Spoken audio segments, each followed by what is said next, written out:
जय हिंद दोस्तों, त्यागी trading tips में आपका स्वागत है। दोस्तों, इस वीडियो के अंदर हम बात करने वाले हैं दो शानदार खबर जो कि मार्केट के लिए चाहिए। स्टॉक मार्केट के लिए ये दो खबर सबसे ज़्यादा इम्पोर्टेंट है। ये चाहिए ही चाहिए, इसमें कोई कंप्रोमाइज़ नहीं चाहिए।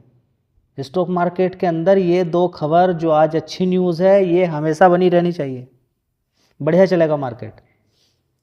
दो खबरों के बारे में बात करेंगे, साथ ही तीन शेयर जो कि 52 वीक लो के आसपास काम कर रहे हैं उनके बारे में चर्चा करेंगे। सबसे पहले हम यहाँ पर देखेंगे कौन सी गुड न्यूज़ है स्टॉक मार्केट के लिए। पहली न्यूज़, गवर्नमेंट ने completely lifted the temporary restrictions on supply of commercial non domestic LPG cylinder. अभी कुछ समय के लिए सरकार ने जो कॉमर्शियल सिलेंडर जा रहा था, देखिए सबसे पहले ज़रूरी क्या है कि फैक्ट्रियों के अंदर काम हो या फिर खाना बने लोगों का। सबसे इमरजेंसी की बात, अगर इमरजेंसी ऐसी हो जाए कि गैस मिलना बंद हो जाए, ठीक है, तो सबसे पहले ज़रूरत क्या रहती है, लोगों को खाना बनना चाहिए, खाना मिलना चाहिए। खाना कब बनेगा, बहुत से देखेंगे गांव के लोग लकड़ी से भी खाना बना सकते हैं, ठीक है, लेकिन शहर के अंदर इस चीज़ का लकड़ी का इस्तेमाल नहीं किया जा सकता है। नीचे के फ्लोर वाले अगर लकड़ी का इस्तेमाल करेंगे उससे धुआं होगा, ऊपर के फ्लोर में दिक्कत हो जाएगी। यानी कि खाना बनाने के लिए गैस की रिक्वायरमेंट पूरी कंप्लीट होनी चाहिए इमरजेंसी के टाइम पर खासकर, ठीक है। लेकिन अगर कॉमर्शियल सिलेंडर अगर नहीं मिलते हैं, ठीक है, तो कुछ समय के लिए वहाँ पर दिक्कत परेशानी हो सकती है। फैक्ट्री के अंदर जो भी कंपनियां हैं उनके अंदर दिक्कत परेशानी हो सकती है, लेकिन खाना अगर मिलता रहेगा तो वो ज़्यादा ज़रूरी हो जाता है, ठीक है। लेकिन अब यहाँ पर खेल कर दिया है सरकार ने, बहुत शानदार। यहाँ पर अभी आपको मालूम होगा कि होर्मुज़ के रास्ते को अभी फ़िलहाल के लिए खोल दिया गया है। देखिए सबसे पहले तो ईरान ने बड़ी दिक्कत परेशानी की, होर्मुज़ के रास्ते को बंद करके रखा, उसके बाद अमेरिका ने बंद करके रख दिया, ठीक है। तो दुनिया की इकोनॉमी को हिला दिया कुछ समय के लिए। आप समझे या ना समझे इस चीज़ को, अमेरिका का तेल ज़बरदस्त बिका है। उसको यही चाहिए था कि एक बार हमारे तेल की तरफ लोग जाना शुरू हो जाएं, जो अभी इधर की तरफ जा रहे हैं थोड़ा सा उधर की तरफ भी जाना शुरू करें। लेकिन उनको मालूम है कि सस्ता कहाँ से मिलेगा, जल्दी तेल कहाँ से जाएगा, गैस कहाँ से जल्दी जाएगा। और इन रास्तों को रोक के रखने का मतलब ये है कि पूरे यूरोप को ख़त्म कर देना, पूरे एशिया को ख़त्म कर देना। उनको समझ में आता है कि गैस की रिक्वायरमेंट, फर्टिलाइज़र की रिक्वायरमेंट कितनी ज़्यादा है, तेल की रिक्वायरमेंट कितनी ज़्यादा है। तो होर्मुज़ के रास्तों को ज़्यादा दिन सिर्फ इसलिए कि हम ईरान का कुछ भी सामान नहीं जाने देंगे, या फिर ईरान रोक रहा है तो हम भी रोक के रखेंगे, ये वाला काम ज़्यादा दिन नहीं टिकने वाला है, ठीक है। अभी यहाँ पर होर्मुज़ के रास्ते को यहाँ पर फ़िलहाल तो खोल दिया गया है, ठीक है। अब आगे देखते हैं कि ये कितने दिन तक चालू रहता है। सारा खेल क्या है कि कितने दिन तक ये चालू रहता है। देखिए अगर ईरान यहाँ पर कुछ फीस भी लेना शुरू कर दे तो ये कंटिन्यू रहे तो एक बहुत अच्छी बात रहेगी। लेकिन ये इजराइल के लिए बड़ी दिक्कत हो जाएगी कि अगर ये फीस लेना शुरू किया तो ईरान पर पैसा आएगा, और ईरान पर पैसा आएगा तो फिर इजराइल को तोड़ेगा धर के, ठीक है। और इजराइल चाहता नहीं है बिल्कुल। तो दोनों के बीच में लड़ाई कब ख़त्म होगी मालूम नहीं है, कब ख़त्म होगी मालूम नहीं है। दोनों एक दूसरे को देखने के लिए तैयार ही नहीं है। जब तैयार नहीं है तो भुगतो। लेकिन भुगतने का मतलब ये नहीं कि सारा खेल किधर हो जाए कि होर्मुज़ के रास्ते को रोक दे कि पूरी दुनिया को मारना है। लड़ाई करनी है, खुल के लड़ाई करो, कोई नहीं रोकने वाला है। इजराइल ईरान ज़बरदस्त लड़ाई करो, इनको लड़ाई करने का पहले से ही बहुत ज़्यादा शौक है, करना चाहिए। अमेरिका को भी बहुत ज़्यादा शौक है, ठीक है। रसिया को, इजराइल, यूक्रेन को, इनको बहुत शौक है लड़ाई आगे बढ़ाने का, ठीक है। ये लड़ाई कम करने का नहीं, आगे बढ़ाने का। उसका नतीजा भी देख लीजिए, सबके सामने देखने को मिल रहा है। रसिया के अंदर भी देखिए कितनी दिक्कत परेशानी हो रही है। यूक्रेन को सोचा था कि वो कुछ जानता ही नहीं है, टेक्नोलॉजी ऐसी कि जो भी डिफेंस सिस्टम था अंडरग्राउंड, वहाँ पर ड्रोन पहुँच कर अटैक कर रहे हैं। उसको समझ ही नहीं आ रहा है कि ये छोटे छोटे ड्रोन, सस्ते ड्रोन, वो इन्होंने पूरे रशिया को हिला कर रख दिया है। उसको समझ में नहीं आ रहा है क्या हो रहा है। तो ड्रोन का जवाब जब ड्रोन से ही दिया गया तो बड़ी दिक्कत परेशानी हो रही है। जमाना किसका है, टेक्नोलॉजी का, ठीक है।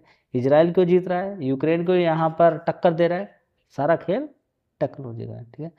तो यहाँ पर आपको बात समझ में आ जानी चाहिए कि लड़ाई तो बंद नहीं होने वाली है, लेकिन फिलहाल के लिए जो रास्ता रुका है उसका बड़ा एक फ़ायदा हुआ है। साथ ही जो क्रूड का प्राइस जो पहुंच गया था $120, $115, $110, $100 पर बैरल तक जो पहुंच गया था, वो अब धीरे धीरे घटता हुआ $72 प्रति बैरल तक पहुंच चुका है।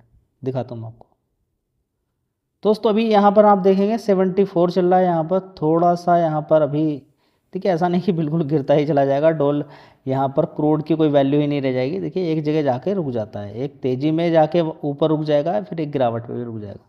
ठीक है, तो एक बढ़िया यहाँ पर अपडेट है मार्केट के लिए कि क्रूड गिरा रहे, गैस के प्राइस कम हो, आसानी से कॉमर्शियल में भी लोगों के घर तक ही पहुँचे। तो दो खबर बड़ी ही शानदार है। चलिए इन खबर से रिलेटेड कहाँ कहाँ पे फ़ायदा हो सकता है उसको देख लीजिए एक बार। दोस्तों पहला शेयर होगा जुबिलेंट फूड। खाने से रिलेटेड जितनी भी कंपनियां हैं वहाँ पर गैस की रिक्वायरमेंट पड़ती ही है। गैस अगर प्रॉपर तरीके से नहीं मिलेगी तो बड़ी दिक्कत परेशानी हो जाएगी। तो जुबिलेंट फूड की अगर बात करते हैं 423 रुपये का भाव यहाँ पर देखने को मिल रहा है।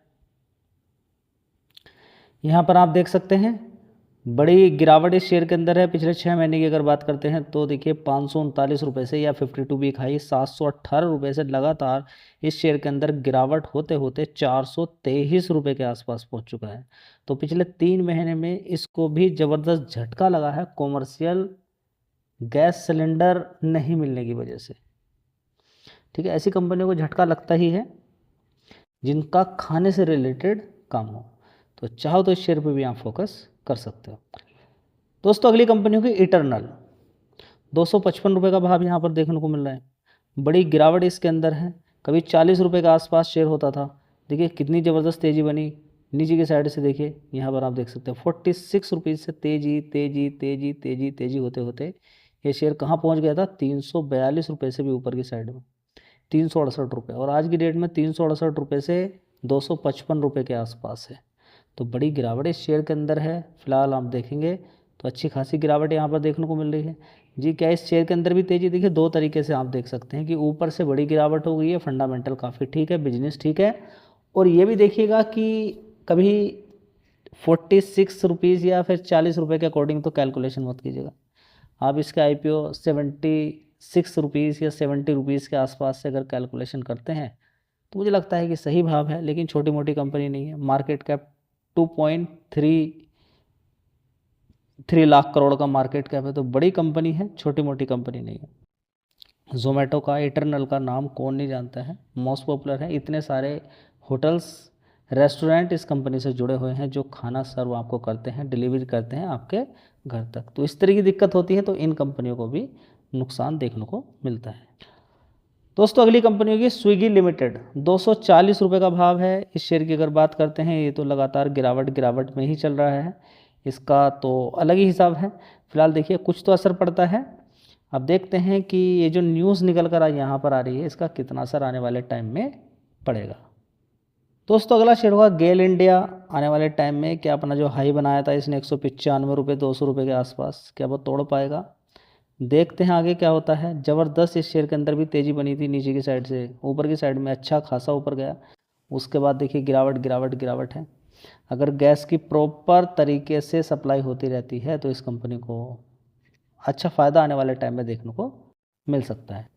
दोस्तों इस तरह से आप देख सकते हैं Mangalore refinery and petrochemicals limited MRPL की अगर बात करते हैं 27,000 करोड़ का मार्केट कैप है। हाई 212 का है।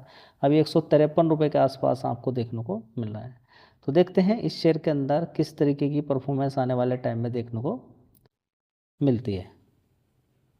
दोस्तों अगली कंपनी है नेशनल फर्टिलाइजर लिमिटेड। गैस की रिक्वायरमेंट हमेशा बनी रहती है। देखिए गैस की रिक्वायरमेंट्स एक जगह नहीं होती है, काफ़ी जगह गैस की रिक्वायरमेंट देखने को मिलती है। नेशनल फर्टिलाइजर लिमिटेड की अगर बात करते हैं यहाँ पर भी देखिए बड़ी गिरावट यहाँ पर देखने को मिल रही है। और यहाँ पर अगर हम देखें तो इस शेयर ने देखिए ज़बरदस्त तेज़ी दिखाई थी। 146 रुपये से गिरते गिरते यहाँ पर देखने को मिला। जो भी फर्टिलाइज़र बनाया जाता है उसमें गैस की रिक्वायरमेंट होती है। दोस्तों अगला शेयर होगा पारादीप फॉस्फेट्स लिमिटेड। 136 रुपये का भाव यहाँ पर देखने को मिल रहा है। तो इस शेयर के अंदर भी कुछ आने वाले टाइम में अच्छा देखने को मिल सकता है जिस तरह की न्यूज़ यहाँ पर निकल कर आ रही है। देखते हैं फर्टिलाइज़र की रिक्वायरमेंट तो हमेशा बनी रहती है। देखिए लड़ाई का कुछ मालूम नहीं है कि कब फिर दोबारा से सीज़ फायर के नाम से फिर दोबारा से इसको बंद कर दिया जाए। फिलहाल आप देख सकते हैं इसके अलावा काफ़ी सारे शेयर हैं जिनके अंदर ज़बरदस्त और भी अच्छी तेज़ी बनी है, उनको भी देख लीजिए। दोस्तों शेयर का नाम है मारुति सुजुकी। बात करें तो इथेनॉल से रिलेटेड गाड़ी बनाकर तैयार की है कंपनी ने। कभी कोरोना वायरस के टाइम पर ये शेयर इतना सस्ता होता था, कोई इसको पूछने वाला नहीं था। देखिए यहाँ पर कितने ऊपर से गया था, पहले देखिए 9,000 रुपये से गिरते गिरते शेयर जस्ट आधा 4,000 रुपये पहुँच गया था। कितना? 4,000 रुपये।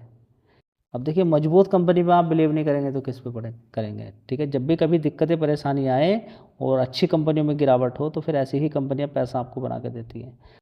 ऊपर की साइड में 16,500 मार दिया, कब ऊपर की तरफ टूट जाए कुछ मालूम नहीं है, मजबूत ही कंपनी है। अब इसके बारे में क्या बोला जाए।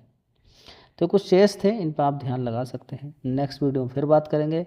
रिकमेंडेशन किसी भी शेयर की नहीं होती है, एक नॉलेज पर्पज से मैं वीडियो बनाता रहता हूँ ताकि आपका ज्ञान बढ़े और आपका आने वाले टाइम में डिसीजन मेकिंग आप खुद से कर सकें। धन्यवाद।